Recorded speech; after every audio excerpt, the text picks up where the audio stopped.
Boa noite, nossos amigos portugueses. A nossa saudação, Padre Isaac Menezes, filho da minha mãe, como habitualmente convosco, nestes serões de domingo à noite. Isto faz uma espécie de serão em família, não é? Como nos tempos de Marcelo Caetano. Havia os serões em família em que ele dirigia a voz ao povo. Ok, nós não somos o Marcelo Caetano, mas somos os padres da nossa diocese. Estamos convosco através do nosso canal 49, neste programa religioso de evangelização, Nossa Fé, Nossa Vida. Isaac, boa noite. Boa noite. Bem, eu obviamente que nasci muito depois de Marcelo. Muito depois. Não tivestes a honra de conhecer aquelas personagens que fazem parte da nossa história. Pois é. Só conheço pelo meio da televisão, não é? Já nasceste depois do 25 de Abril? Ou és antes ao 25 de Abril? Depois do 25 de Abril. Ele diz depois do 25 de Abril, como que diz, não me faças tão velho. Parabéns. Mas muitos anos depois. Bem, eu acho que também este ano comemora-se 40 anos de 25 de Abril, o que também pode-se dizer que é talvez perto de metade da população de Portugal que já nasceu depois de 25 de Abril. Não sei, Portugal é um país envelhecido.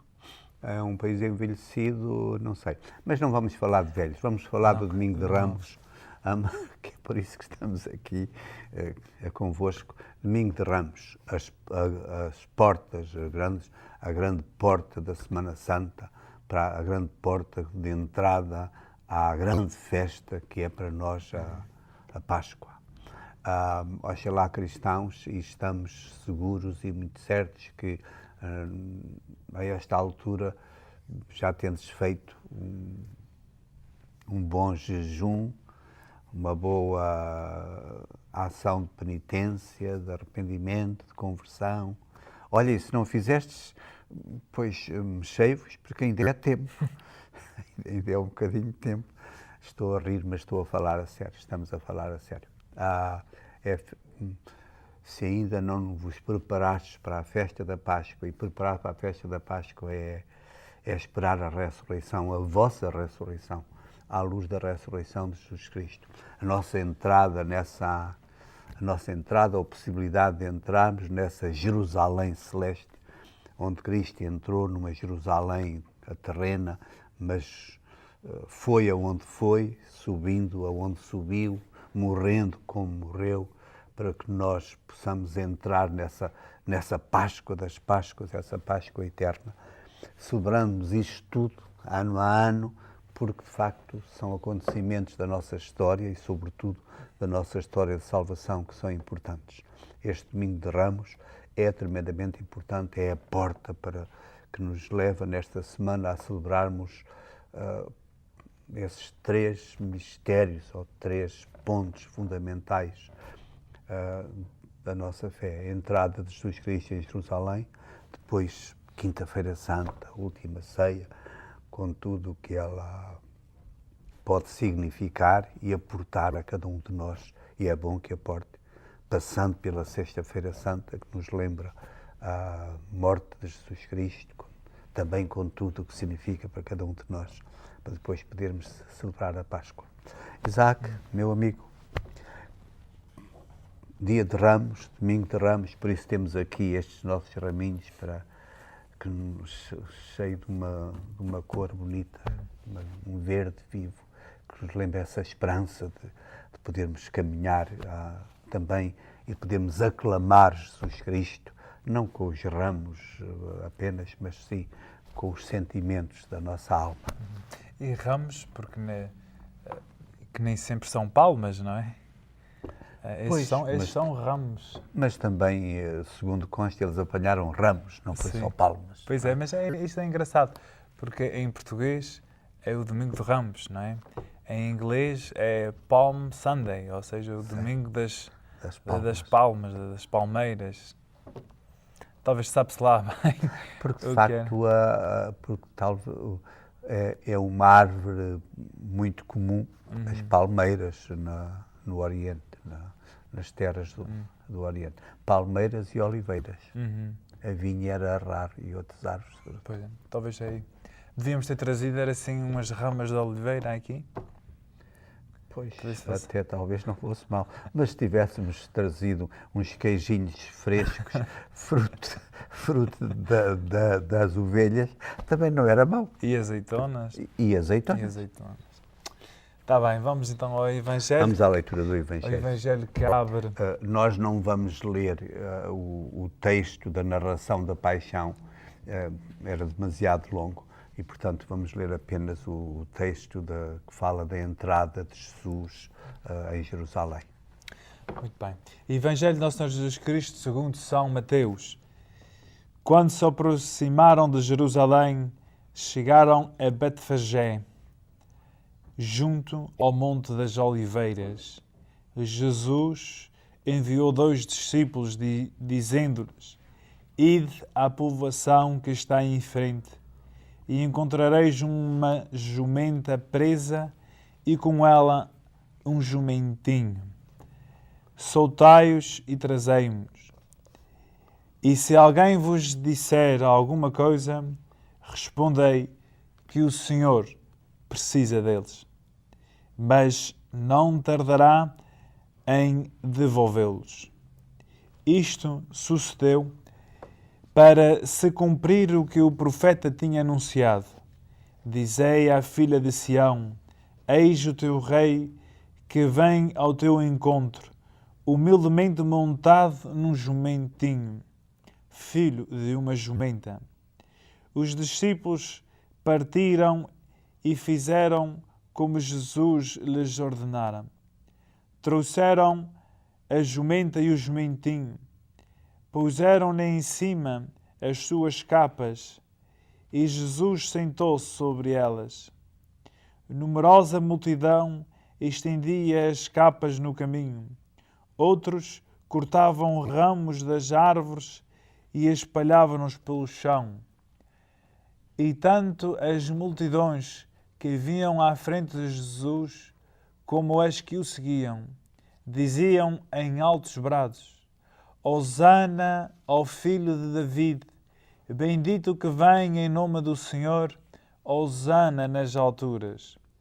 Quando Jesus entrou em Jerusalém, toda a cidade ficou em alvoroço. Quem é ele? Perguntavam, e a multidão respondia: É Jesus, o profeta de Nazaré, da Galileia. Palavra da salvação. Glória a vós, Senhor.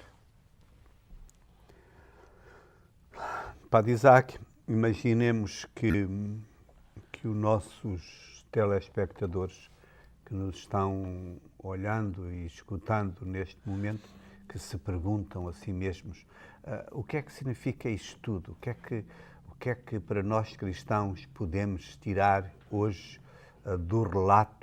deste relato da entrada triunfal? Jesus, na final de contas, o povo aclamam, mas ele vai assentado numa jumentinha, e o nosso evangelista não precisava de dizer que é filho de uma jumenta. Se é um jumentinho, tinha que ser filho de uma jumenta, não é? Não podia ser de outra coisa. Mas ok, o que é que significa para nós, e que vamos entrar de facto na celebração da Páscoa do Senhor nesta Semana Santa, esta entrada de Jesus humilde, não vai num Porsche, nem num Mercedes, nem num grande limusine, também não havia, mas vai no mais simples, etc. Bem, eu acho que... E este povo que o aclama, esta aclamação. Bem, eu acho que para entender a importância do Domingo de Ramos, é óbvio que está conectado com a paixão do Senhor, que nós não vamos ler por causa do tempo, né? Em que aí nós vemos que Jesus entra em Jerusalém proclamando quase como rei, exaltando, e dali a uns dias o povo, esse mesmo povo que hoje grita por ele, daqui a uns dias está gritando crucifica-o. Também, juntamente com as outras leituras do dia, como a primeira leitura, em que está tudo conectado com as profecias antigas, para que esse povo judeu que conhecia bem as leituras, as escrituras, pudesse então conectar tudo e chegar a esta conclusão de dizer que Jesus é o Messias. O que para esse povo de então era difícil, não é? Desculpa, podias ler essa leitura e assim também percebíamos melhor essa conexão com o Evangelho. Está bem. Pois então, a primeira leitura do livro do profeta Isaías. O Senhor deu-me a graça de falar como um discípulo, para que eu saiba dizer uma palavra de alento aos que andam abatidos. Todas as manhãs Ele desperta os meus ouvidos, para eu escutar como escutam os discípulos. O Senhor Deus abriu-me os ouvidos e não resisti, nem recuei um passo. Apresentei as costas àqueles que me batiam, a face aos que me arrancavam a barba. Não desviei o meu rosto dos que me insultavam e cuspiam. Mas o Senhor Deus veio em meu auxílio e por isso não fiquei envergonhado. Tornei o meu rosto duro como pedra e sei que não ficarei desiludido. Palavra do Senhor. Graças a Deus. Então aí, essa profecia é uma profecia não sobre Isaías, mas sim a profecia desse Messias. E aqui nós podemos ver dar as costas, Nosso Senhor à coluna, de arrancar a barba, de dar a outra face. E ao mesmo tempo a cumprir ou a viver aquilo que estava escrito sobre ele. Escrito. Não é? Sim, e aí, na primeira leitura, pois é a referência a outras profecias, de falar de um rei que vem ao encontro de Jerusalém, mas um outro tipo de rei, não aquele rei que vem num cavalo branco, mas sim que vem tão despercebido, tão humilde. Tão humilde que vem nem sequer num burro, é num jumentinho. Que ainda é menos que burro. Que ainda é menos que burro. Estão-nos a fazer o sinal para fazermos o nosso habitual intervalo. Nós vamos fazê-lo, portanto, não saiam, nós já voltamos. KNXT TV is proud to say thank you to all its viewers who have given their support for over 25 years. And only through your support is KNXT able to provide spiritual and informative programming. Please remember KNXT in your long-term support through wills, bequests, trust, and planned giving. Your gift is important to the future of Catholic television. Help preserve the strength of KNXT's message based on the teachings of Christ. Keep KNXT in your future plans. Ok, meus amigos, estamos de novo convosco. Estávamos a refletir sobre a leitura do profeta Isaías, o Evangelho da entrada, que nos relata a entrada de Jesus Cristo. O Padre Isaac estava tentando explicar o significado desta entrada de Jesus em Jerusalém, a caminho daquilo, da realização da sua missão. Bem, eu acho que o Sr. Padre estava, enfocou-se naquilo de ser um jumentinho e de uma filha de uma jumenta, obviamente tinha que ser, mas eu acho que isso é mesmo feito de propósito, obviamente. É feito de propósito por Mateus, quem escreveu o Evangelho, para pôr o burro, para pôr o modo de transporte, o animal ainda mais baixo, para exaltar assim a humildade de Jesus. Não, aquilo foi uma graça que eu quis fazer. Não, eu sei, não, mas foi mesmo feito de propósito por ele, porque eu podia ter dito que era filho de um burro, não é? Porque, bem, mesmo dentro tão simplesmente da cultura dos touros, não é? A cultura dos touros. A cultura dos touros, normalmente, quando se fala, é sempre, olha, aquele touro é filho de tal touro. Fala-se sempre do pai e não necessariamente da mãe, embora que isso seja importante também. E aqui isto é mesmo para exaltar a humildade de entrar num jumentinho. Um jumentinho que não faz mal a ninguém, um jumentinho que não é um sinal assim, um sinal grande, não vai atrair a atenção a ninguém. Ao contrário do cavalo branco de Napoleão, se nós repararmos, quase todos os nossos reis e personagens antigas são sempre pintadas em cima de um cavalo grande, forte, para transmitir esta mesma força. E eu acho que isso foi a força que o povo... O poder do cavalo ou o poder do camelo era, de certa maneira, sinal do poder da pessoa que o cavalgava, não é? E isso é para dizer que o povo de Jerusalém não entendeu o poder de Jesus. Tal como talvez até mesmo dias de hoje continuamos não entendendo o poder de Jesus. Em que talvez às vezes queremos sim um Senhor forte, todo-poderoso, que nos vai salvar de tudo, em que nós não... a nossa responsabilidade é menos, ou quase nula, e não um Jesus que nos salva e é forte, mas é outro tipo de força. É a força do amor e não a força do braço. Em que a força do amor talvez não faz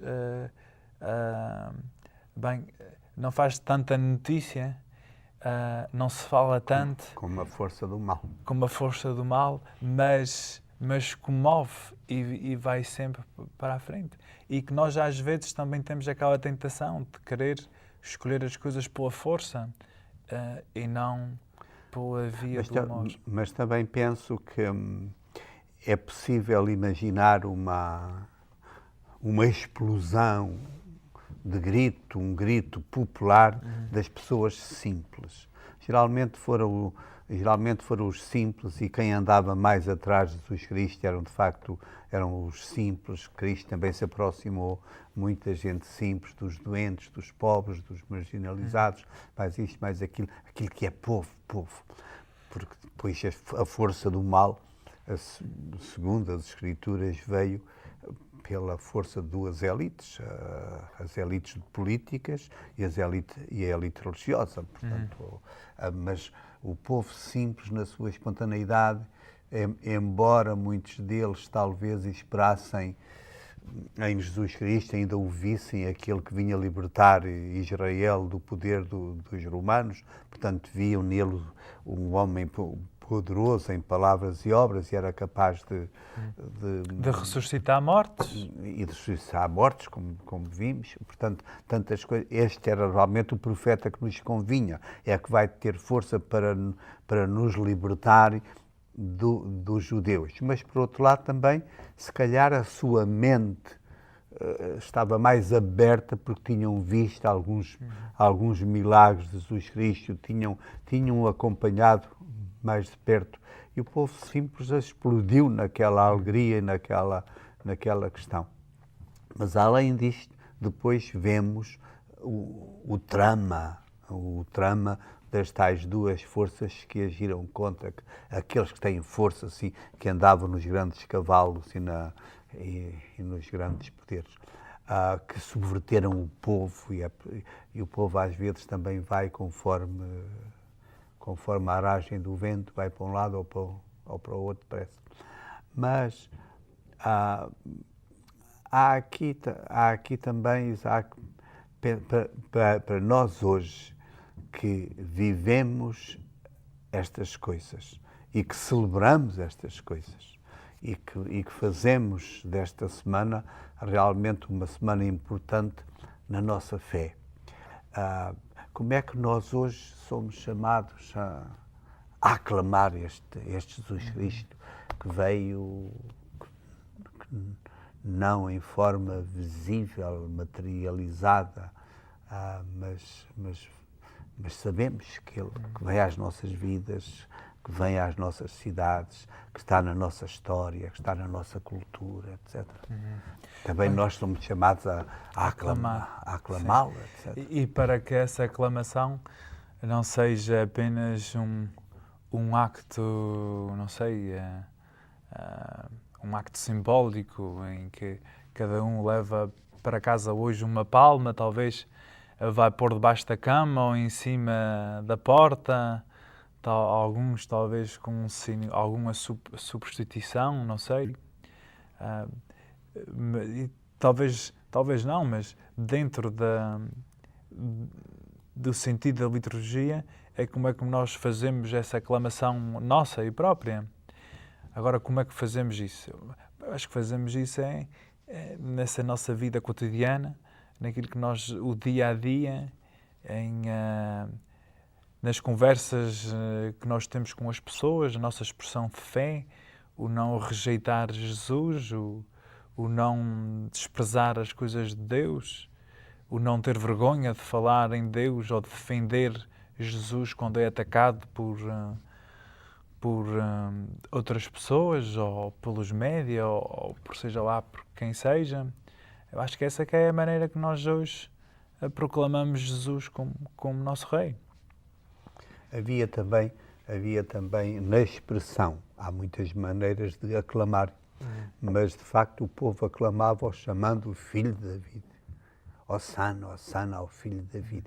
Isto tinha chamá-lo Filho de David, tinha realmente também um significado mais além daquilo de um chefe político ou de um chefe que nos libertasse. Também tinha um sentido, ia dizer um palavrão, um sentido escatológico, um sentido tal, não é? Sim, pois David era aquele grande rei em que o povo pensava que no tempo dele tudo estava bem, tudo era bom. Então aí ele, como também era descendente de David, era como uma esperança de um restaurar Israel aos tempos de outrora. Mas isso aí também foi uma das formas como o povo não sabia bem o que é que estava a dizer, porque Jesus não tinha nenhuma intenção de querer ser um rei como foi David.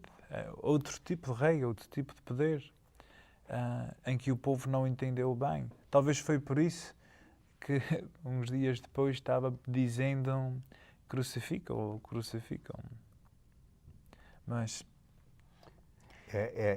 este aspecto que o padre Isaac acaba de dizer, realmente que é histórico do povo.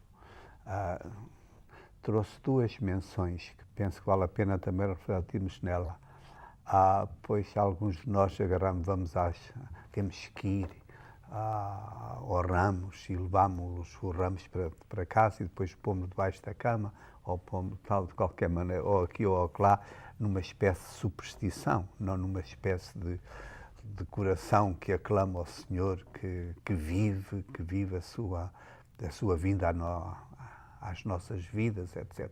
Por outro lado também, o facto histórico, o povo que agora aclama e que se calhar também nós, em certos momentos, aclamamos a Deus quando a vida nos corre bem, quando tudo nos está bem, e também às vezes esquecemos de Deus quando tudo está bem, e depois quando vem algum problema é que recorremos a Ele, mas o problema humano, no fim de contas, o que é bom trazer aqui ao de cima é um problema humano.